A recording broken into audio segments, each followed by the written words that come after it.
Bismillahirrahmanirrahim. Assalamualaikum warahmatullahi wabarakatuh. Saudara Rektor Universitas Al-Mata, para peserta webinar ini. Pertama, marilah kita semua bersyukur untuk kesempatan berbicara malam ini, hari ini. Tentunya dengan tujuan kita mencari solusi-solusi untuk musibah kemanusiaan ini. Kita semua memaklumi dunia sedang dilanda epidemi COVID-19 yang tentunya tiap hari kita mendengarkan korbannya, penularannya, dan juga upaya-upaya untuk menyelesaikan itu. Sudah 8 bulan lebih COVID ini di dunia ini merambah, menular. Cirinya ialah menular cepat dan tentu membinasakan juga dengan cepat. Karena itulah berbagai langkah telah diambil oleh banyak negara di dunia ini. Dunia ini seperti kita maklumi telah terinfeksi hampir 34 juta orang. Indonesia sendiri sudah mendekati 300.000. Meninggal di dunia ini seperti juga kita tahu sudah lebih 1 juta orang. Artinya tingkat fatality-nya di atas 3%. Tentu inilah suatu musibah kemanusiaan yang sangat besar dalam abad ini. Sampai dengan abad yang lalu. Karena hanyalah dapat diselesaikan apabila dunia dan kita semua bersatu. Ada 2 cara kita bisa menyelesaikan COVID ini.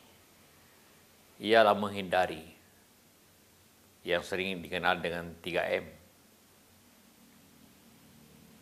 Memakai masker, menjaga jarak, dan mencuci tangan.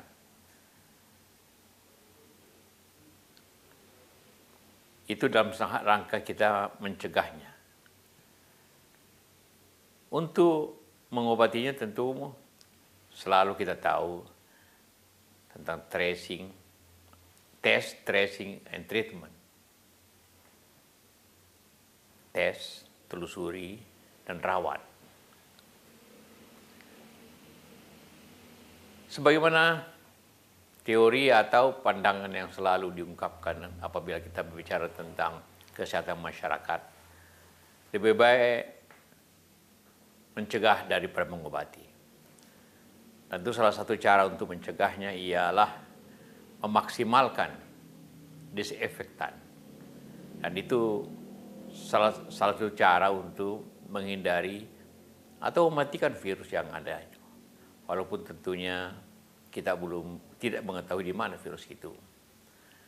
Semua itu kita semua sependapat bahwa akhir daripada epidemi apabila dunia sudah menemukan dan memakai dengan aman vaksinnya. Apabila kita melihat daripada rencana waktu, maka setidak-tidaknya tahun depan baru dimulai. Jadi keadaan kita seperti ini masih lebih setahun lagi. Apabila kita ukur Indonesia dengan penduduk 270 juta orang, harus divaksin minimum 200 juta, baru bisa efektif kalau kita bisa vaksin dan di tahun depan setidak-tidaknya 1 juta per hari. Dan itu pekerjaan besar untuk mengorganisir dan logistiknya. Apabila kita kembali berbicara tentang bagaimana solusi yang diharapkan dari semua pihak, dari ilmuwan, para saintis, pada epidemiolog, tentang 3M. Memakai masker di banyak kota sudah karena pengawasan ketat dan juga penerapannya yang dengan pengawasan di banyak tempat, maka memakai masker itu makin lebih baik, makin lebih banyak yang memakainya. Cuci tangan juga tidak terlalu sulit. Yang selalu berat ialah menjaga jarak. Itulah yang dalam solusi yang selalu dibicarakan ialah menjaga jarak. Menjaga jarak kita salah satu solusinya ialah seperti dibicarakan ialah pengetatan, lockdown untuk Eropa. Kalau kita PSBB,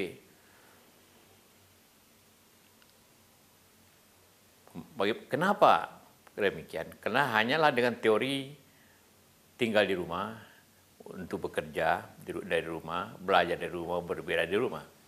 Sebenarnya antara PSBB dengan lockdown itu tidak terlalu beda. Karena lockdown juga masalahnya atau solusinya itu tinggal di rumah, bekerja dari rumah, belajar di rumah, beribadah di rumah. Itu prinsip lockdown. Dan prinsip PSBB kita yang kita terapkan juga seperti itu. Namun tentunya beberapa syarat yang harus dipenuhi. Syarat yang pertama ialah disiplin masyarakat untuk melaksanakan PSBB itu. Pengetatan sosial berskala besar. Namun ini juga tentu mempunyai dilema. Kita tahu semua dilemanya. Dilemanya ialah krisis kesehatan bisa menjadi krisis ekonomi. Atau sudah menjadi krisis ekonomi. Karena apabila sebagian besar orang kita, yang 270 juta ini, kalau semua tinggal di rumah berarti ada pengangguran, meningkatkan kemiskinan, tidak ada pendapatan. Apabila tidak ada pendapatan, tidak ada konsumsi. Apabila tidak ada konsumsi, maka produksi juga berturun. Maka akan timbul juga krisis ekonomi. Dan itu sudah timbul. Diperkirakan Indonesia, di banyak negara di dunia sudah resesi, termasuk yang dekat Singapura, Malaysia, Thailand, juga Amerika, juga Eropa, dengan penurunan tingkat pertumbuhan yang negatif. Kita sudah menduga, karena triwulan pertama, kuartal pertama, itu sudah negatif 5,2. Kuartal kedua ini sudah berakhir, tinggal pada BPS mengumumkannya 2-3 hari ke depan. Tapi semua orang dapat memperkirakan bahwa juga negatif. Artinya kita sudah masuki waktu resesi.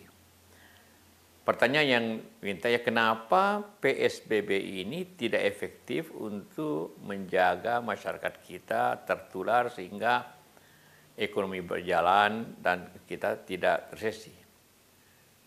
Tapi seperti sering juga saya katakan bahwa sekarang ini, karena ini masalah dunia, saling terkait. Apabila China atau Amerika kena, maka dia menurunkan produksinya, konsumsinya otomatis turun produksinya, maka ekspor kita pasti menurun. Kalau ekspor kita menurun, juga bisa menimbulkan konsumsi pemerintah dan konsumsi masyarakat karena pajak menurun, maka PSBB itu tidak akan berhasil banyak. Ya seperti kita alami dewasa ini. Namun juga kita tidak seburuk apa yang terjadi di negara-negara, justru negara-negara maju di Eropa, di Amerika, juga negara-negara besar lainnya kayak India, Brazil, yang lebih mengalami masalah-masalah yang lebih berat dari kita semua. Namun apapun besarnya masalah ini tentu kita harus atasi dengan pengalaman yang ada. Seperti saya katakan tadi, kenapa PSBB ini tidak terlalu berhasil dalam artian bahwa sekarang ini penularan makin naik tiap hari.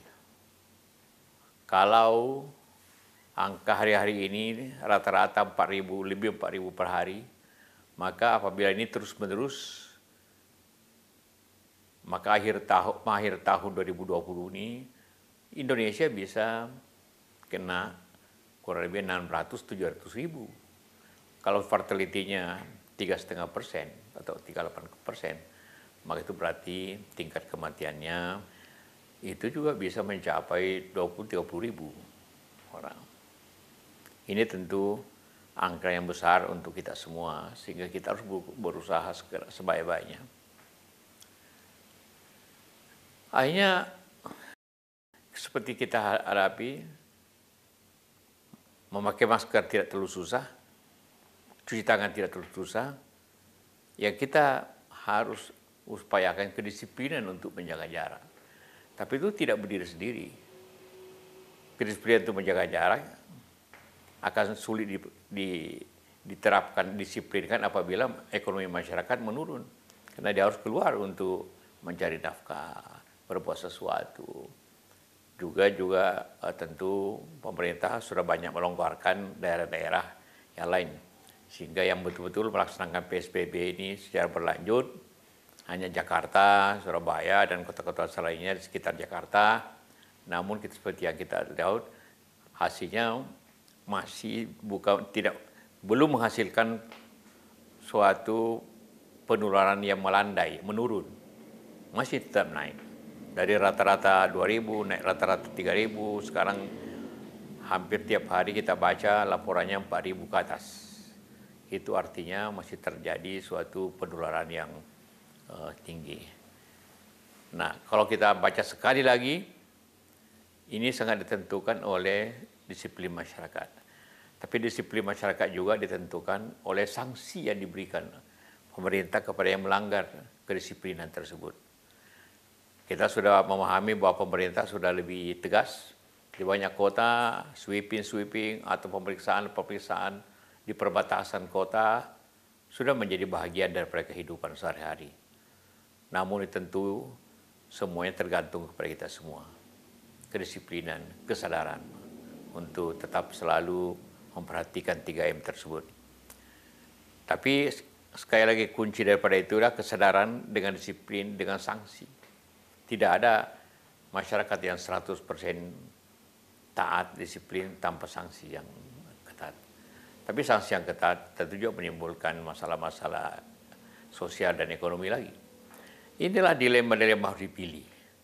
Dan Anda semua yang tentu tercermin daripada upaya kesehatan masyarakat dari Pak Alma-Ata ini, tentu bukan hanya kita membicarakannya secara ilmiah, tapi bagaimana menerapkannya, bagaimana membantu pemerintah, bagaimana membantu aparat untuk ikut serta dalam upaya bagaimana mengurangi penularan ini, bagaimana menurunkan penularan di mana-pun.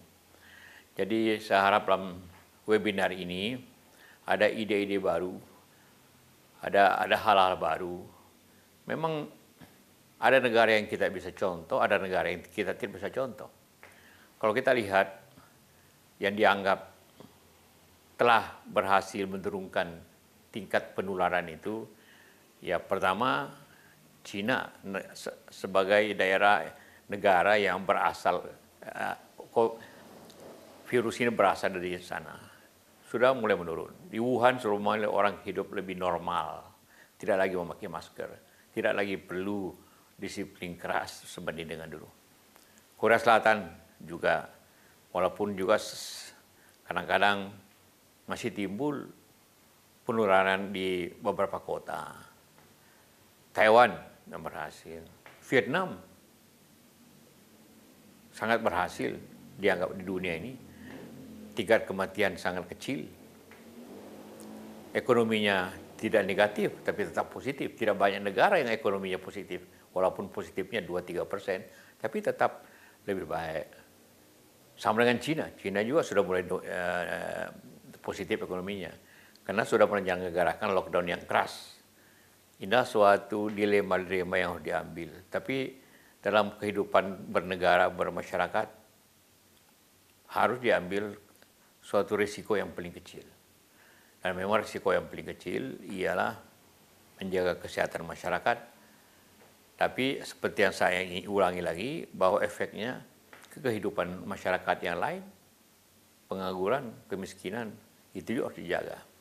Jadi untuk menghasilkan PSBB yang baik, yang pertama disiplin untuk menghadapi itu, yang kedua pemerintah harus memberikan bantuan langsung tunai kepada masyarakat, khususnya masyarakat di bawah, yang kehilangan pekerjaan, yang menganggur, yang sulit untuk memenuhi kebutuhan sehari-hari, itu semua harus dijamin oleh pemerintah.